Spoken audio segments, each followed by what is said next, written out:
This was a mess.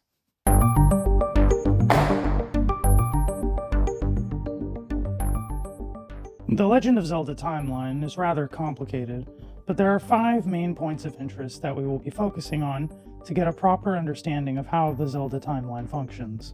Skyward Sword, Ocarina of Time, Majora's Mask, Oracle of Ages, and Tears of the Kingdom. The Legend of Zelda Skyward Sword seems to operate on a predestined timeline. We see this especially with the figure Impa, who is basically a living bootstrap paradox. And as we have said previously, bootstrap paradoxes are only possible in predestined timelines. For example, whenever Link first meets her, she's an old woman who already seems to know everything that's going to happen, even though it hasn't happened yet. She also has a bracelet that Zelda has not yet given to her, and she is able to help Link along in his journey because she already knows what's going to happen, even though it hasn't happened yet. Another point of interest in the game is the time shift stones. On their own, they seem to merely be a window into the past, but don't really have any true effects of time travel. However, we find out that this is actually not true, and that the time shift stones do have an impact on history. There is an incident where Link is able to meet a dragon in the past and interact with him through the time shift stones. He then uses another time shift stone to de-age a tree and take its seed, so that he can use the time gate to travel back in time and plant the tree.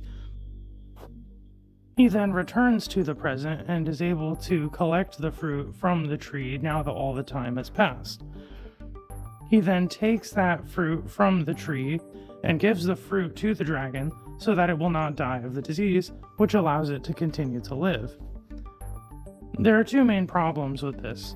The first issue is that if this is truly a predestined timeline, the tree should have always been there and the fruit should have always been there, but it was not there until after Link had gone back in time and planted the seed, which would be like a dynamic timeline and not a predestined timeline. The other problem we bump into is that when you deactivate the time shift stones, the dragon bones are no longer there, because the dragon no longer dies as he did originally, because now he is in good health.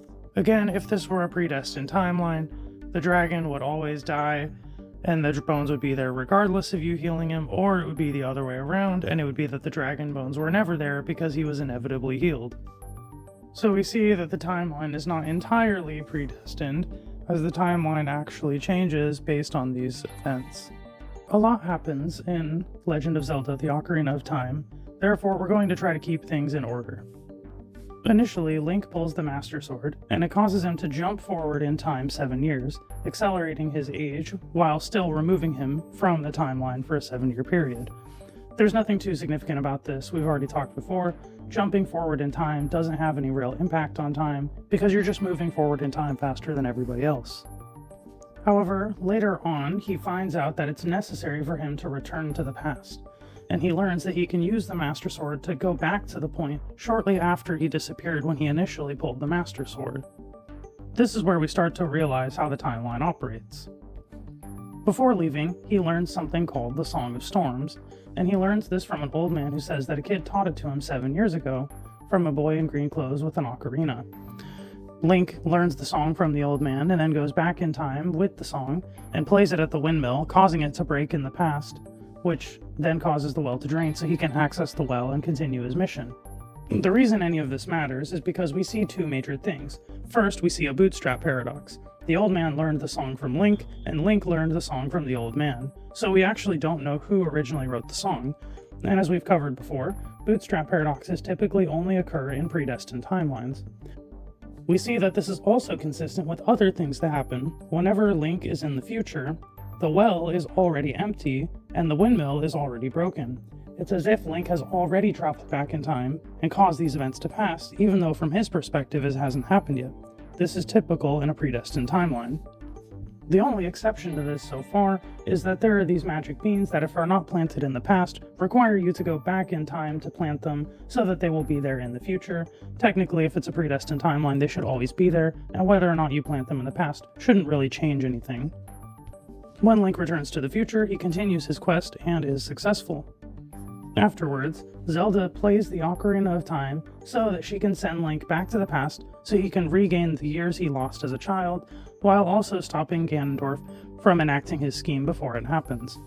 The complication is that Zelda doing this causes the timeline to create a branch.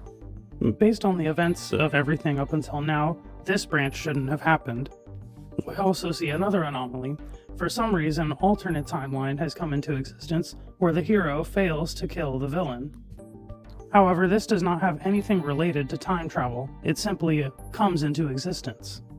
It is unclear why all these different things happen when the rules are contradictory to one another. The only thing that could be thought as a logical explanation is that the timeline is so unstable that it's starting to behave inconsistently. In The Legend of Zelda Majora's Mask, after Link returns to the past and stops Ganondorf's scheme, he goes exploring, and he happens to find himself in a parallel universe. Now, because this is in a parallel universe, the way time works here may not have any impact on the main timeline, though it really depends on how the timelines function in conjunction to each other. Here in the land of Termina, a Skull Kid with a special item called the Majora's Mask is going to cause the moon to crash into the Earth in 3 days. However, this is not enough time for Link to be able to stop the moon from crashing into the Earth, and so he has to use the Ocarina of Time to repeatedly go back in time at the beginning of the 3-day cycle so that he can eventually accomplish enough things to be able to stop the moon from crashing. Now, the way the Ocarina of Time works, Link doesn't just jump into the past 3 days, but rather, the Ocarina of Time causes a selective rewind, so that only certain things are affected by the rewind. In this case, everything rewinds backwards in time, except for Link and certain things on his person. Link can bring some items with him, and others he cannot bring. What exactly the reasoning is unclear. However, whenever Link goes into the past with an item, the original owner of the item will still have it, and will have 2 versions of the same item at the same time. If Link receives the duplicate item from the original owner, the 2 items merge into one. So we see that this timeline system tries not to have duplicates and tries to reconcile it as best as it can. Now, Link's goal, in order to stop the moon, is to free these 4 red giants who are willing to help him, but he has to set them free from the monsters that are keeping them trapped in their dungeons. Well, the problem is, whenever Link goes back in time, that would reset his progress. But we see that this actually isn't the case. Whenever Link helps all 4 of the giants and then resets time, and then uses a special song to summon them, they all show up to help, despite the fact that time has been reset. This is also true of the 4 bosses containing them in the first place. We see that whenever you return to the dungeons after defeating the bosses the first time, even though time has been rewound and the boss is still alive, they no longer have a hold over the giant, and they actually remember Link and will challenge him to a rematch. So it seems that these 8 creatures, the 4 bosses and 4 red giants, have some sort of a special immunity to time or time travel. Once Link successfully stops Skull Kid and the Majora's Mask, time continues as normal, and he carries on about his life.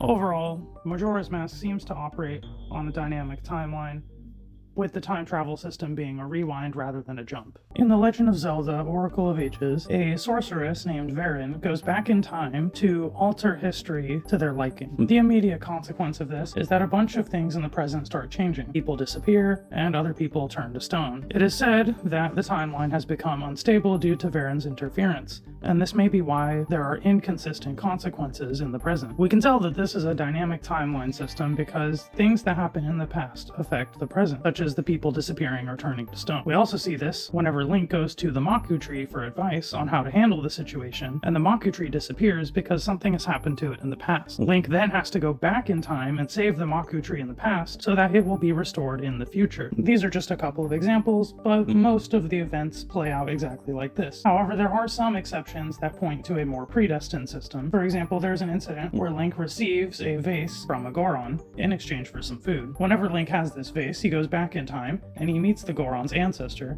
and he's able to trade the vase to the Goron for something else. We see here that the reason they have the vase is because Link gave it to their ancestor in the first place, which then later results in the Goron being able to trade the vase to Link in the first place. This is a bootstrap paradox. The vase has no known point of origin. It's passed around in a bootstrap paradox loop, which can only happen in predestined timelines. Later on in Link's quest, he's able to successfully stop Verin in the past, which then results in all of the damage being undone, and everyone in the present period of time is restored by either being turned back from stone into flesh or by reappearing. From the way things play out, we can tell that this timeline has slow, delayed temporal updates. In other words, things don't happen right away.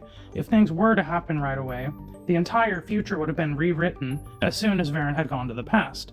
Instead, only some things were rewritten, and they were still slowly changing, and Link was able to go back in time in response to the timeline being changed. We also see that this universe follows the substantial change clause. In other words, the timeline is resistant to change, because if it wasn't resistant to change, no matter what they did, the future would be completely rewritten in some way, shape, or form, because them going back in time and being there and doing things didn't happen the first time around and could easily domino effect into a drastic change in the future. On a side note, there is also the Oracle of Seasons, and it's unclear how the events play out. Sometimes the Oracle of Ages debacle happens first, and then we have to deal with the issues revolving around the Oracle of Seasons, and sometimes it's the other way around. It is possible that the timeline instability is what's causing this discrepancy. Overall, Oracle of Ages operates like a standard dynamic timeline, following the substantial change clause and having delayed updates. However, we do see a little bit of predestination with the bootstrap paradox. Before we explain Tears of the Kingdom's timeline system, we need to address the fact that it is unclear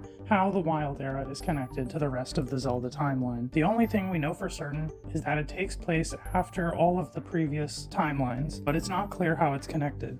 The best theories that we've come across so far are that the timelines converge back together, or that this is so far in the future that all timelines will inevitably look like this. But this section of the timeline is so foggy, there's no way to know for certain.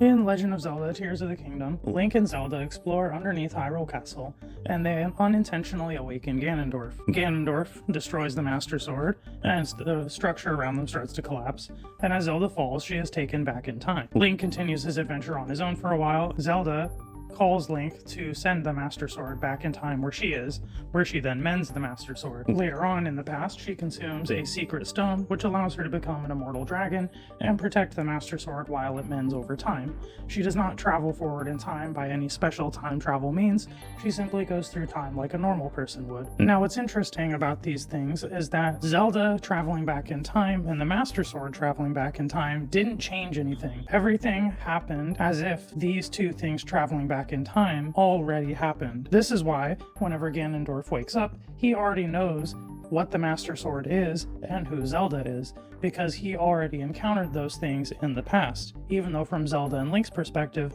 neither of those things has gone back in time. This is also why the dragon and the Master Sword are flying around in the sky, even though Link hasn't sent the Master Sword yet. And so from all this, we can see that Tears of the Kingdom follows a perfect closed loop, and it's also operating under a predestined timeline. These things happen because they were always meant to happen, and they already happened. This is a closed loop because Zelda's actions didn't change history, but rather fulfilled them. Okay, so when we put everything together, this is what the Zelda timeline looks like. However, classifying it is really difficult. We can see throughout these 5 major points of the timeline that time functions differently in every single instance. Sometimes everything's predestined, sometimes everything's dynamic, sometimes things are mostly predestined, and sometimes things are mostly dynamic. And it's not consistent, because even in the Ocarina of Time, we see 4 different systems of time at play. Due to the constant inconsistency of the Zelda timeline, The Legend of Zelda seems to follow an unstable timeline system. However, we can confidently say that whenever the timeline tries to be stable, it prefers to be a predestined dynamic timeline hybrid. However, even in this case, it is inconsistent and therefore unstable.